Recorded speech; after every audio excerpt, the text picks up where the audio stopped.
All right, ladies and gentlemen. How's everybody doing tonight? On a Monday, on the we're here to talk about everything here. On the ladies and gentlemen, we are here to talk about everything that happened over the weekend. This is our Monday show where we recap everything that went down over the weekend. Um, so let's start it. We have this is probably the longest show of the week because we recap everything that happens for the last 3 days or so. All right, ladies and gentlemen. So let's start with. I guess we'll start with some NFL news, and then we'll work ourselves around the games, both the college and the NFL games. Anyways, ladies and gentlemen. So we start off. Panthers announced Steve Wicks has told his reporters that PJ Walker once again will be the starter versus the Bengals this week. They could have won that game, man. Pendejo faced by the I believe it was the receiver freaking taking his helmet off when they scored a touchdown, and they got the penalty, man. They got the freaking penalty. They got back down. It was something like a 30, 40-yard field goal for an extra point, and they missed it, and then lost the game in overtime. Pendejo face. And then, ladies and gentlemen, let's see here. The Vikings have their tight end Irv Smith has suffered a high ankle sprain. The team's still trying to figure out how long Irv Smith will be out for the Vikings. Packers Christian Wood out with a concussion. This guy's injury prone. He just got back from an injury. Now he's hurt again. Jesus Christ. Taylor Heineke, for every time he plays at least 60% of the snaps and the Commanders win, he earns a $125,000 incentive bonus. So congratulations to Tyler Heineke for getting winning $125,000 this week for the win. Rams Cooper Kupp went down at the end, man. The game was completely over. It was like 34-14, and he sprained his ankle. Pendejo face for Sean McVay by not taking him out of the game, man. Pendejo face. Now he's hurt. We'll see what type of injury it is for Cooper Kupp. Jonathan Taylor got hurt for a little bit, but he came back in and play.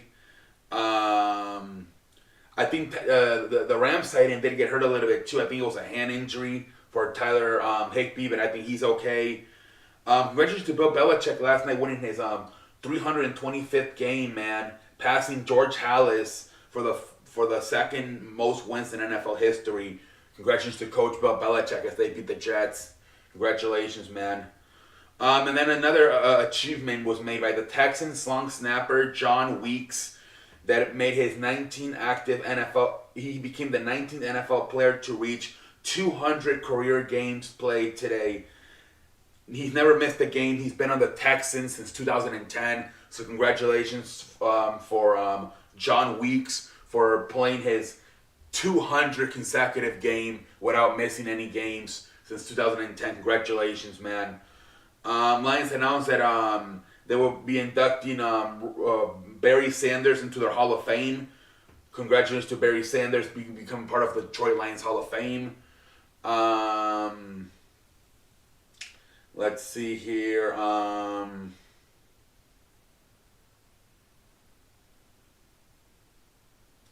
think that's it for the NFL, ladies and gentlemen, as far as news goes. How about we focus on the games from last night, ladies and gentlemen? A lot of a packed slate of NFL here tonight. So we got the Ravens, obviously on Thursday Night Football, beating the Buccaneers 27-22. We got the Eagles beating the Steelers 35-13, improved to 7-0. We got the Broncos in London beating the Jaguars 21-17. A lot of pressure for the Broncos as they said that if Nathaniel Hackett didn't win this game, he was going to get fired. So a great win by the Broncos there. Falcons beat the Panthers in an overtime game. Arguably, you can argue this is probably might have been the best game of the week.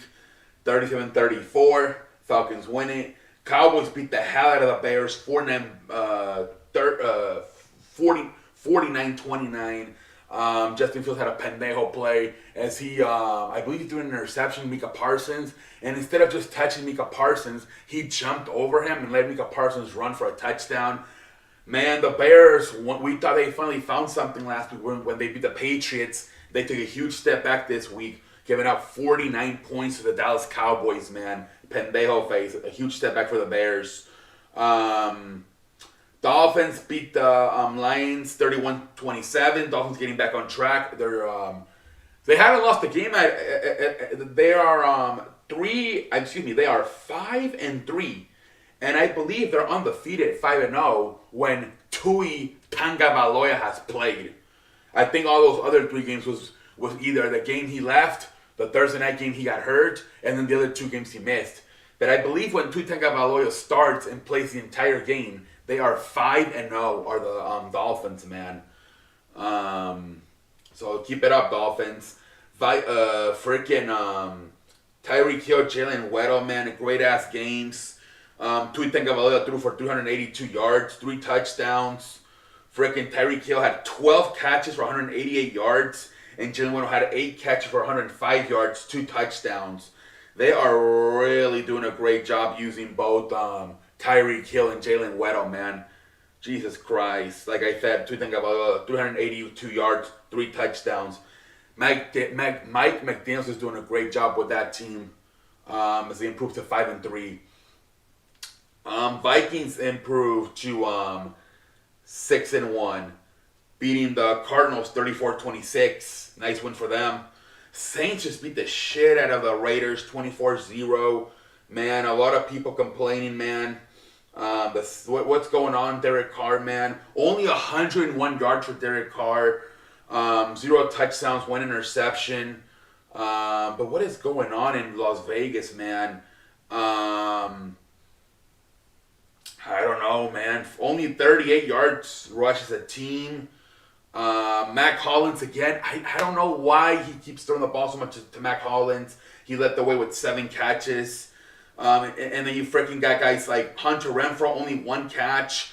Davante Adams, only 1 catch. My father does not like watching Raiders games because he gets frustrated with Derek Carr because he says you have Hunter Renfrow and Davante Adams and he keeps fucking throwing the football to Mac Hollins. He is about to wants to get on through the TV and beat the shit out of Derek Carr. He keeps passing it to Mac Hollins. When you have Hunter Renfrow and Davante Adams, man, pendejo face for Derek Carr. Yeah, that was terrible. Patriots beat the freaking Jets 22-17, man. Patriots, they're hanging on in there, maybe for a wild card spot, man. At 4-4, they're hanging on, man. Everybody thought they were gonna get crushed in that game. They're hanging on. The Patriots at 4-4. Titans beat the freaking Texans, man. Malik Monk's debut, 55 yards only, 0 touchdowns. It was a running game, man. 219 yards by Derrick Henry with 2 touchdowns. This game was Derrick Henry completely carrying the Texans on this W, man. Malik Monk didn't really do shit. This was Derrick Henry going win us this football game. So I have a feeling they're gonna go back to Ryan Tannehill next week because they didn't trust Malik Willis at all, only throwing it 10 times. So for 55 yards, it was a heavily run game. Ran the ball 45 times, 32 with Derrick Henry. This was Derrick Henry doing his shit, man. Commanders beat the Colts 17-16, man. At the end there, that was another fun game. The Commanders winning there at the end. 49ers beat the shit out of the Rams 31-14. I think Christian McCaffrey became the first player ever to throw a throwing touchdown and then run in a touchdown and then catch a touchdown. He did all 3. What a game for Christian McCaffrey, man. At the end, Seahawks beat the Giants 27-13. Seahawks continue to surprise the world, man. They improved to 5-3. Geno Smith, and particularly doing his thing, threw for 212 yards, 2 touchdowns, 0 interceptions. They are doing their thing over there in Seattle, man. That's been one of the most surprising teams in the NFL this year, the Seattle Seahawks, man. Bills beat the Packers 27-17. This game, it could have been worse, I think. When it was 27-10, they had them in the red zone to score either a touchdown or a field goal, and they keep throwing the ball, man, and it fucking got intercepted. The Packers went all the way downfield and scored again and made it 27-17. And then they had the ball again, could have scored a field goal and made it 27-20. Sean McDermott and Ken Dorsey, they have got to understand you have got to develop a running game because you got in trouble, man. You could have just ran the ball, and if you don't score, you score a field goal, and you make it 30-10. Instead, it was 27-17. So Buffalo Bills, that's their one Achilles heel. It seems like I think they can do it because Devin Singletary had 6-7 yards. I think he popped one for like over 30 yards during the game at one point. But they gotta be more consistent with the running game because it made no sense for them to throw the ball right there. They were in the red zone. They were up 27-10. Just run it in. Worst case scenario, you kick a field goal and you make it 30-10. Pendejo face. But outside of that, great game by the Bills, man. Fantastic game. Fantastic game by the Buffalo Bills, man. All right, ladies and gentlemen, let's go to some college now, and then we'll move on to National Basketball Association. All right, so we got North Carolina State beating Virginia Tech 22-21. North Carolina State barely escaping. Utah beating Washington State 21-17. Ohio State beating Penn State 44-31. This was a very close game in the beginning. And then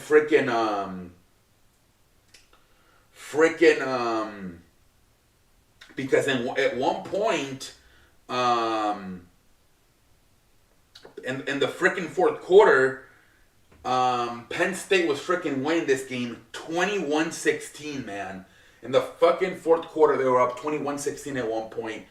And then freaking Ohio just freaking exploded, man. They just exploded in that fourth quarter, man.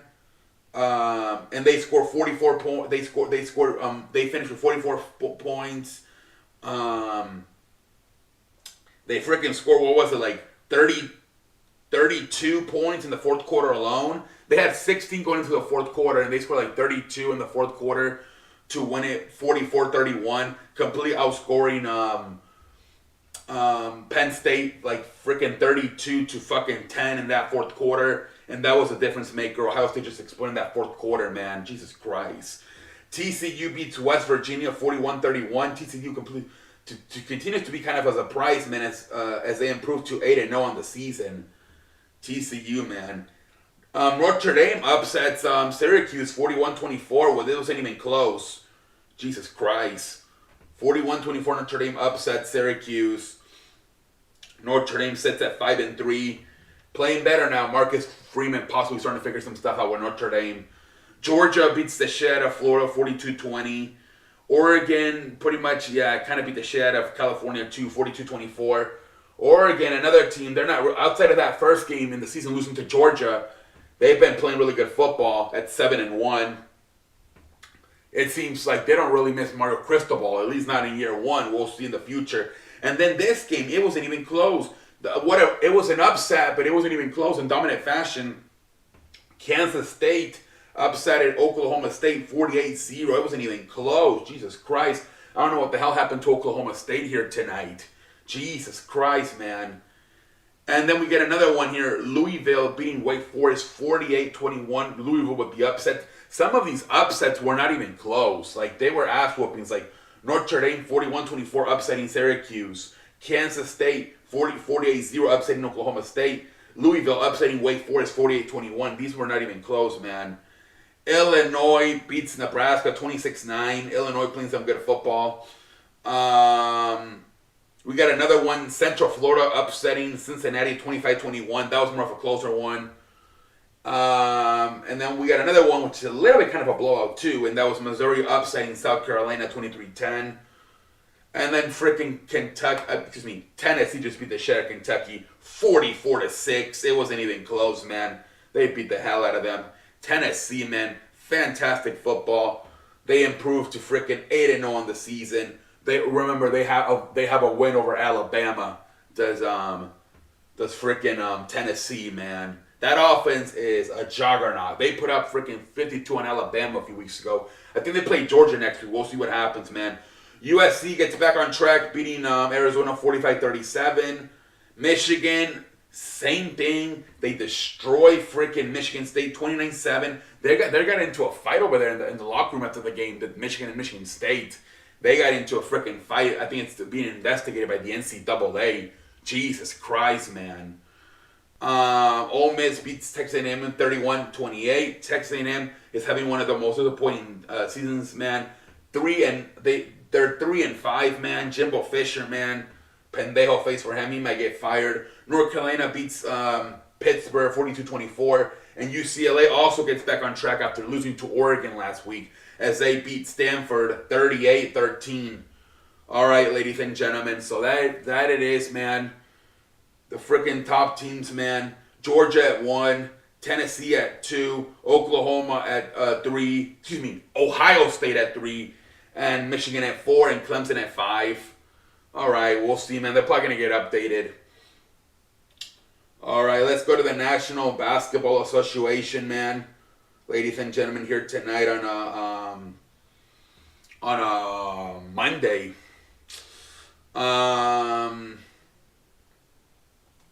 You know, the Lakers got their first win last night, but still talking about should they trade for Buddy Hield and Miles Turner. Still trying to figure that one out. The Detroit Pistons extended Boban Bogdanovic to a 2-year, $39 million extension. So the Pistons, man, a lot of people wonder if they were going to trade Boban Bogdanovic, but I guess not by extending him for 2 more years. Jesus Christ, man. Zion Williamson is going to be back tonight versus the Clippers. He was dealing with a hip injury. Thank God Zion Williamson is back now, man. Jesus Christ. And then freaking the Spurs over the weekend released freaking Josh Primo due to him exposing himself to women in the facility. You know, I don't know exactly what they mean by that, but the San Antonio Spurs decided to release their former first-round pick from 2021 after he was allegedly exposing himself to women. Wow.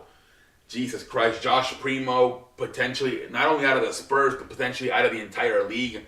Pendejo face for Josh Primo, man. Wow. Jesus Christ, man. Kyrie Irving said some crazy shit, getting a lot of criticized. A lot of people are saying that the Nets should for sure get rid of Kyrie Irving, man. He's too much of a problem. Jesus Christ, man. Let's see here, man.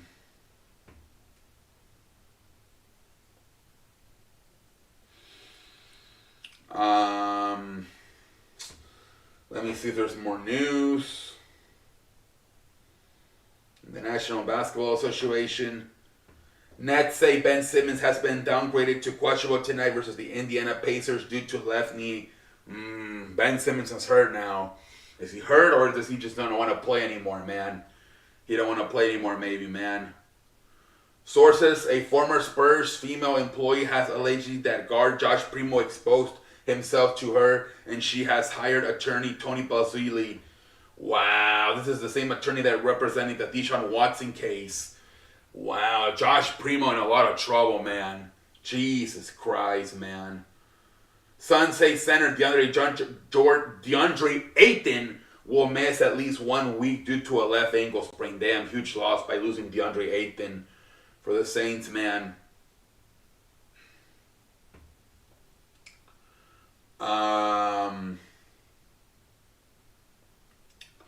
All right, ladies and gentlemen.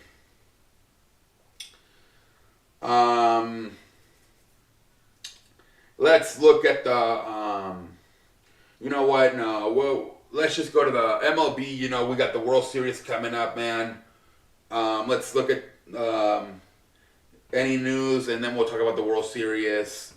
Royals coach Pedro Gofrilo also has interviewed for the White Sox managing job.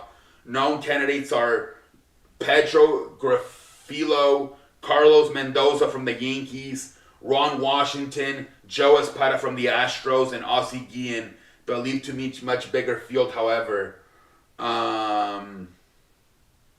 Yeah, so those apparently seem to be the candidates for the Chicago White Sox managerial job. We'll see who they hire. The freaking the Royals made a hiring. They hired the Rays bench coach Matt Cortullo to be their new head, to be their new manager for the Royals. Now I think the White Sox are the only team left. We'll see, man. But yeah, Carlos Mendoza, Ozzie Guillen, Ron Washington. We'll see who the hell they hire, man. And now, like I said, the new candidate from the Royals coming up, Pedro Grifolo. So we'll see, man, what the hell happens with the Chicago White Sox managing job. The freaking World Series, man. Game 1, man. Freaking Astros had it 5-0. And then the fucking Phillies come back. And they fucking win it 6-5. JT Realmuto with the game-winning home run. I don't know, Justin Verlander hit a fucking wall in this game.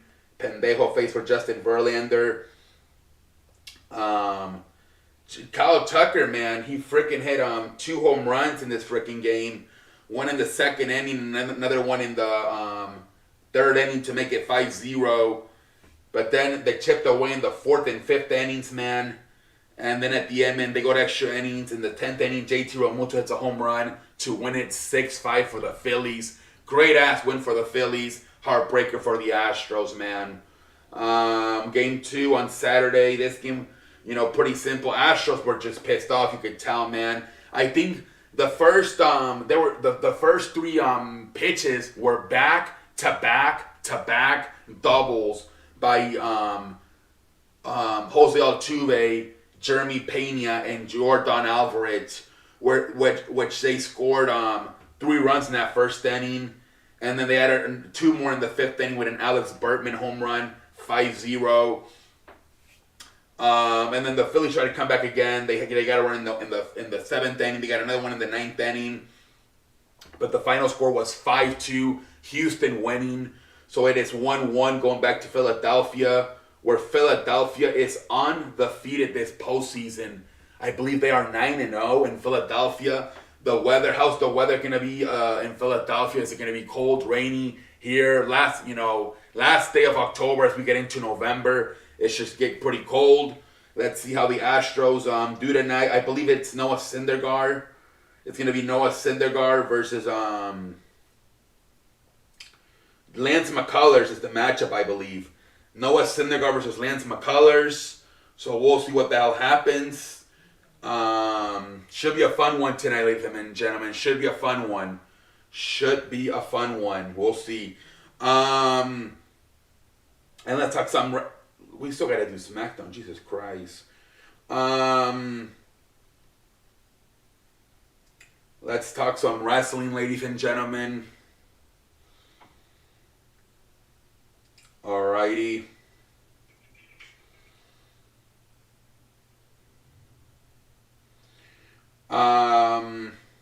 So a lot of people wondering where Asuka and Alexa have been. They've been they were with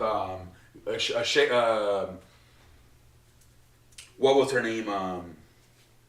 Bianca Belair, trying to help her out with control your damage control. But they haven't been shown lately, and it's because one of the reasons is because Asuka is hurt. She's got an injury right now. She's been taken out of it. She's got an injury. But Alexa Bliss apparently fine.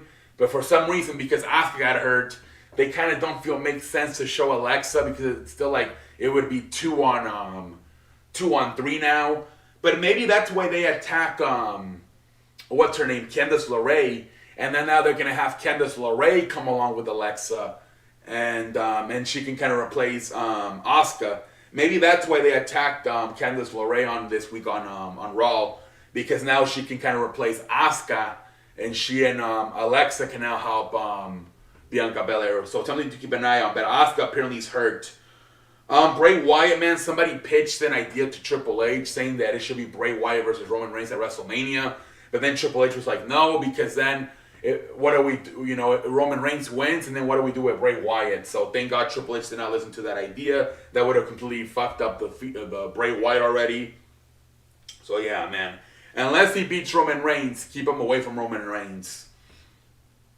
WWE announced a few weeks ago they canceled Hell in a Cell, and now supposedly they're thinking about the same thing for Money in the Bank, as they're thinking about putting Money in the Bank instead, having one match, maybe the women's match on night 1 of WrestleMania, and having the men's match on night 2 of WrestleMania. So in completely canceling the event. So we'll see. They already canceled Hell in a Cell. Maybe they might cancel Money in the Bank too. So something to keep an eye on, ladies and gentlemen. All right. Let's see more news.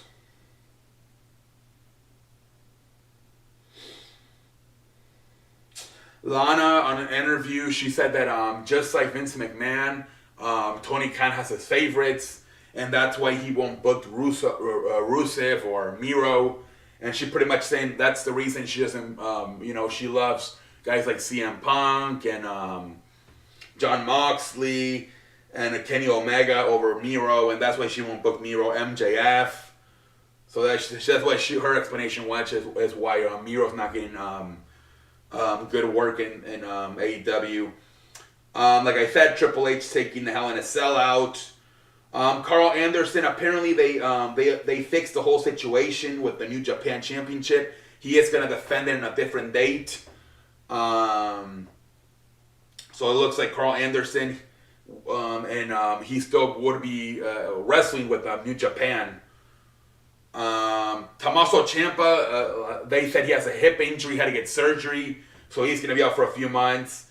Jesus Christ, man. Tommaso Ciampa, he had a neck injury, a leg injury, he has a freaking hip injury. He's injury prone. Tommaso Ciampa, man. Naomi and Sasha Banks and the New Day were spotted at Black Panther premiere, which, what the fuck, wasn't this like a long time ago? I don't know, man. Liv Morgan, completely the character's killed. They want to go with this new dark character, the one that you've been seeing the last few weeks. It's more of a dark character. It's like I guess it's a baby face, but it acts more like a heel sometimes. So we'll see, man. Wade Barrett talking about a in-ring return. He said he doesn't know, and he said he got kind of like he doesn't want to come back anymore after seeing the matches that Gunther and Sheamus have been putting on. So he said, I'm kind of changing my mind. I'd rather just retire and be a commentator after seeing Gunther and Sheamus beat the shit out of each other for the last few weeks. Elimination Chamber, like I said, it got announced a few days ago. It will be in Montreal, Canada. So far, only 3 pay-per-views are announced for 2023. Royal Rumble in San Antonio, Elimination Chamber in Montreal, Canada, and WrestleMania in Los Angeles. Nothing else has been announced for 2023 pay-per-views. And apparently, MLW, who's still suing WWE, it got pushed back, the date of the lawsuit, I think, until January. I'm not sure. I even forget about this. This has been going on since January for the whole year. They're suing WWE. I don't even know for what anymore. I forgot, but I thought maybe they're gonna drop it with Vince McMahon retiring, but I guess they're still keeping it, so something to keep an eye on. Supposedly, Kathy Lee spoke to AEW before going to WWE. So the opposite, right? Renee Paquette also spoke with WWE, and she chose AEW. Same thing here. Apparently, Kathy Lee also did the opposite, choosing WWE over AEW. All right, whatever. Let's see here, more news. So Sheamus, like I said, he got married over the weekend. Congratulations to Sheamus. Seth Rollins, Becky Lynch, Claudio Castagnoli, Miro, Lana, Drew McIntyre were all there. Congratulations to Sheamus on getting married. Cody Rhodes denies any heat with CM Punk. He says, a lot of people, a fan on Twitter said, did you leave AEW because of CM Punk? He said, no, we had a good friend relationship, and he said, I had a great relationship with everybody, the Young Bucks, Kenny Omega. I just decided to leave because I wanted to pursue other goals in life and also go for the big one. Kind of took a shot right there a little bit by saying the big one, almost saying like WWE is the major leagues, the big one, right? But I believe the Young Bucks posted a picture with him and Kenny Omega. They took a picture at right before their first show back in 2019. So I think that they're good. They're good. So apparently Triple H has given the green light for Shinsuke Nakamura to fight in a Japan show, I believe in January. A lot of people were in shocked about this. Even like people in WWE were asking Shinsuke Nakamura, "Is this true or not?" And Shinsuke Nakamura said, "It's true. It's a miracle. I will be rest." I think there's Mulo. I think it's like a retiring Japanese wrestler. He's having like a final tour, and so I guess he's gonna fight Shinsuke Nakamura in Japan in January. So this is huge. WWE, potentially they're gonna allow Cole Anderson to also keep defending his never open weight championship, and now letting Shinsuke Nakamura at least do this match in January. So man, the Triple H, WWE, perhaps more willing now to work with other companies. We'll see what happens, man. FTR's pretty much said, we made ever since we started our career back in 2014, we've done everything we said to accomplish. Been WWE Tag Team Champions, Ring of Honor, New Japan, AAA. And he said, we'll see what the last run, we'll see what that last one run does for us. Potentially teasing a split with the tag team, as they both seem to really kind of be interested in maybe having single careers as well. And they had some singles good matches. I believe one of them had a great match with CM Punk a few months ago on AEW. So I think their contract expires in the summer of next year.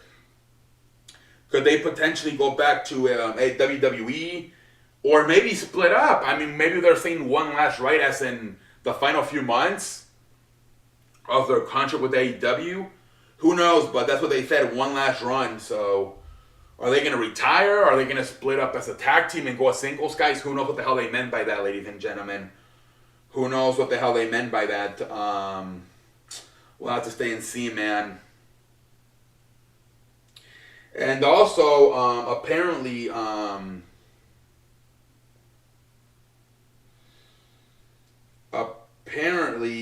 WWE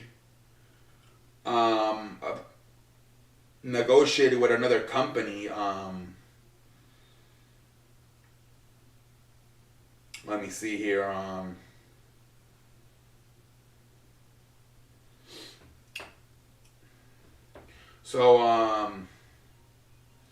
Apparently there's this other company called NWA.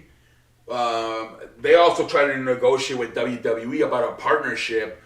Billy Corgan, Corbin, I believe he's like the president. He said, we definitely been talking to WWE. I remain optimistic. We can convince WWE to work with NWA in some capacity despite unsuccessful talks with Triple H as of late. Corgan, the Smashing Pumpkin frontman who brought NWA in 2017, confirmed to Metro that he recently spoke with Triple H about trying to get his company on WWE Network. Alright, so another company perhaps trying to work with WWE and NWA. So another thing, something to keep an eye on, man. So yeah, you got Carl Anderson apparently still going to be able to defend his never open weight championship for New Japan. You got Shinsuke Nakamura doing this match in Japan in January. And then this NWO talks going on between a partnership. So yeah, man, WWE perhaps really willing to open up and work with these other companies around the world. We'll see what the hell happens, man. We'll see what the hell happens, ladies and gentlemen. Something to keep an eye on. Could we get maybe a potentially a WWE show? Jesus Christ, man. We'll see what the hell happens, man. I guess let's go over SmackDown real quick. And then we'll call it a night, man. Let's see here.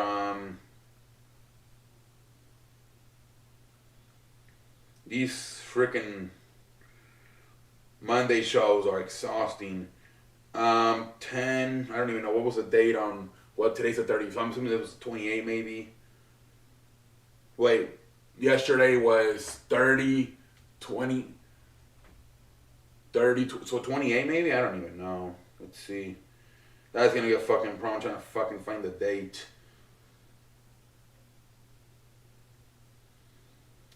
Um, all right. So SmackDown, man. It kicked off with the Brawling Brutes in a tag team match with Solo Sikoa and Sami Zayn, which obviously led to freaking Jey Uso supposedly trying to help out Sami Zayn. But Sami Zayn got mad because he said, no, man, I was going to get out of the way. Supposedly Butch was on the top rope and he was going to hit a move on him. But Sami Zayn's like, no, dude, I was going to move out of the way at the last second. And Jey was like, what the fuck do you mean, man? You were going to get smashed. And they're arguing, you know, and fucking get distracted. And then Butch pens fruit roll-ups, Sami Zayn and the Brawling Brutes win the match. After the match, they're arguing, all of them, Jey Uso, Sami Zayn. And then it seems like Solo Sikoa and Jimmy are more on Sami Zayn's side than Jey Uso's side. And then Roman Reigns' music hits, and then Michael goes like, Daddy's home, kind of bearing the New Day. I mean, kind of bearing the Bloodline, pendejo face right there. And then they freaking had a promo, man, where at one point in the promo, you know, again, you know, Roman Reigns tells him, you guys got to fix this shit. And he pretty much just has his back turned against them. And then he fucking, again, they start arguing. Sami Zayn's actually trying to, like, be the peacemaker here and extend his hand to Jey. And Jey's like, get that shit out of here. I'm sick of you being with my family. I don't want you to be with my family. You're not really part of our family. And then Sami Zayn's like, dude, you know, I'm just trying to, just like the Tribal Chief said, I'm trying to make peace. And then fucking Jey's like, I don't give a damn what the Tribal Chief said. And everybody's just like, even Roman Reigns like looks at him and great stuff right there, man. And then, you know, Roman Reigns is like, he's about to beat the shit out of Jey Uso. And then Sami's like, no, he didn't really mean that, man. He just hasn't really been very oozy. And everybody just started laughing, man. Even freaking Jimmy Uso in the background. Jay's laughing. Jay's trying to look away. Roman's like, nah, stay with me right here, man. It was funny, man.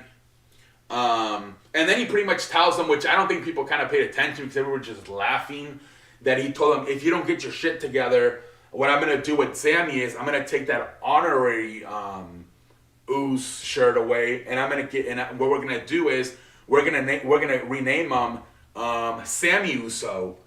So threatening Jey, he's like, I'm going to fucking, if you don't get it together, I'm going to make you even madder. And not only have him be a honorary Uso, but actually freaking making him be an official Uso by naming him, instead of changing his name from Sami Zayn to Sami Uso. So good shit, man. Then Paul Heyman just grabs the microphone. He says, you know, he promotes the Logan Paul Roman Reigns fight, and then they just leave. But good shit, man. It was funny. I don't know if during the Vince McMahon era they would be like this. I don't know. Interesting to know. That's what I would like to know. Are they laughing like this and kind of fucking up the promo if Vince McMahon is in charge? Who knows? Or is this Triple H just letting a lot more laid back and just wants them to have fun? Who knows? But good shit, man. Good shit. Probably by far the best part of the night. After this, it kind of went to the shithole. We had the male model Maximals versus the New Day. The New Day wins. The male Maximum male models are Barry Shovel style. Sonya Deville backstage with getting interviewed, and she gets the shit beaten out of her by Liv Morgan. You know. And then we get Braun Strowman backstage too, saying, Almas might be bigger than me, but I don't think he's stronger than me. And then he starts talking about how he flipped cars and trucks. And he's like, Almas last time I think is a big man. And the bigger they are, the funner it is. Whatever. And then we get Ronda Rousey coming out for an open challenge for her title. It ends up fucking being Emma, which I don't think nobody give a shit about. No reaction for Emma. Yeah, it was a little good match, but then she lost. Kind of setting up to fail right away, having her come back and lose. That was a terrible reaction. Man, I had to turn her a heel. I don't know, man. Let's see here. And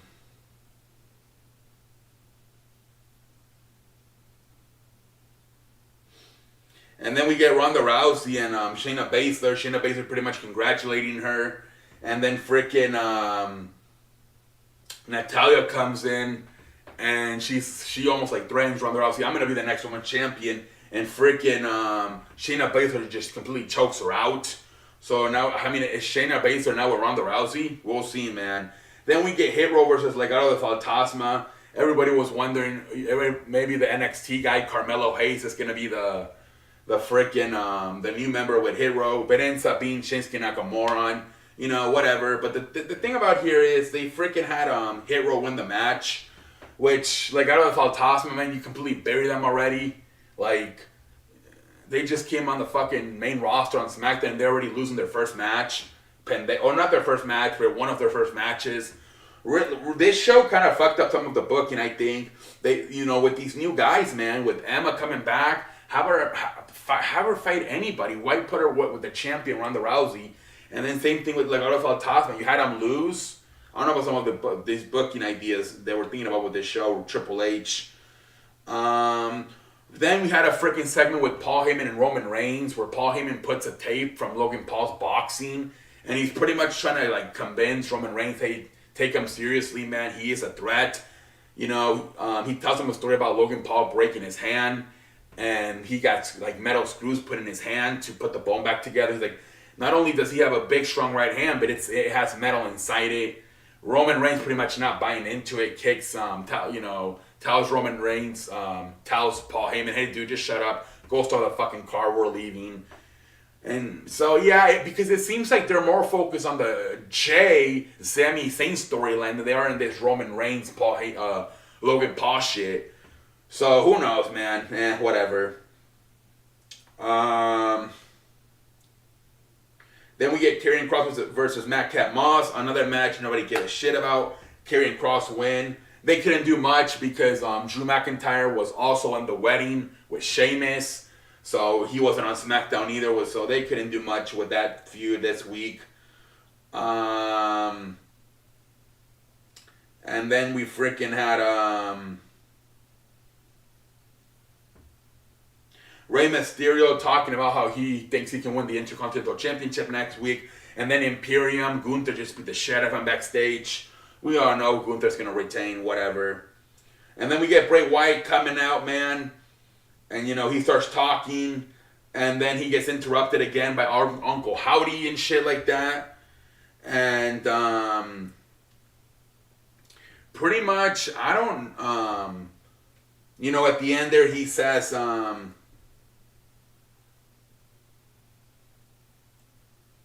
he will never be able to hide from him. He will never be able to hide from me, your Uncle Howdy. So I'm thinking a lot of people on the internet, that was pretty much the end of the show. A lot of people on the internet are thinking, is this maybe, because I guess he has an earring, and who has an earring too? Bo Dallas. So a lot of people are thinking, is this possibly Bo Dallas, Uncle Howdy, and now he's going to try to control him? Maybe Bray Wyatt's now going to want to be a babyface, but Uncle Howdy's going to force him to do heel stuff. Because I'm thinking, like, I think part of the negotiations Bray Wyatt had with WWE was, I'll come in, but I also want my brother, Bo Dallas, to come in. But I don't want you guys to give him a shitty-ass gimmick like, Bo leave, or be part of the Miz entourage. I want him to also feel special. So maybe this is the way where they're making both of them feel special, and they're like, okay, you'll try to be a Bray Wyatt, you're like a normal guy, and you'll try to be like a baby face, and then your brother, as Uncle Howdy, will try to force you to do bad stuff. So maybe that's what they're going with. So I'm like, what else are you going to do with Bo Dallas? You know, I don't see him just coming back as a pendejo, like a mid-carder / jobber. I think Bray Wyatt makes sure, hey, you treat my brother right the right way too. So maybe he's Uncle Howdy. Remember they had that one Sister Abigail. So maybe now he's going to kind of replace Sister Abigail and be Uncle Howdy and be the evil uncle that convinces, you know, Bray Wyatt wants to do things the right way, wants to be a babyface, and Uncle Howdy's going to force him to do heel stuff. Maybe that's what they're going with, who knows. But until next time, I'm like a light. This show kind of sucked ass. Roman Reigns and, you know, the Bloodline, fantastic. The ending, you know, hopefully they move along faster with the storyline with Bray Wyatt. A lot of people are starting to get a little bit frustrated. They kind of want something to happen now. Maybe have a match or something. Everything else pretty much sucked. WWE didn't have a good week this week, really. I don't know what happened. Because it's not even the pay-per-view week, right? The pay-per-view's not until next week. I don't know why the hell this week was not. I don't know what happened this week to WWE. Not very good programming. Raw was not very good. SmackDown, like I said, maybe outside of Roman Reigns with the Bloodline, it was not very good either. Not a good week for the WWE. We'll see if they can get better next week. I think they will. Ladies and gentlemen, until next time, I'm like a light.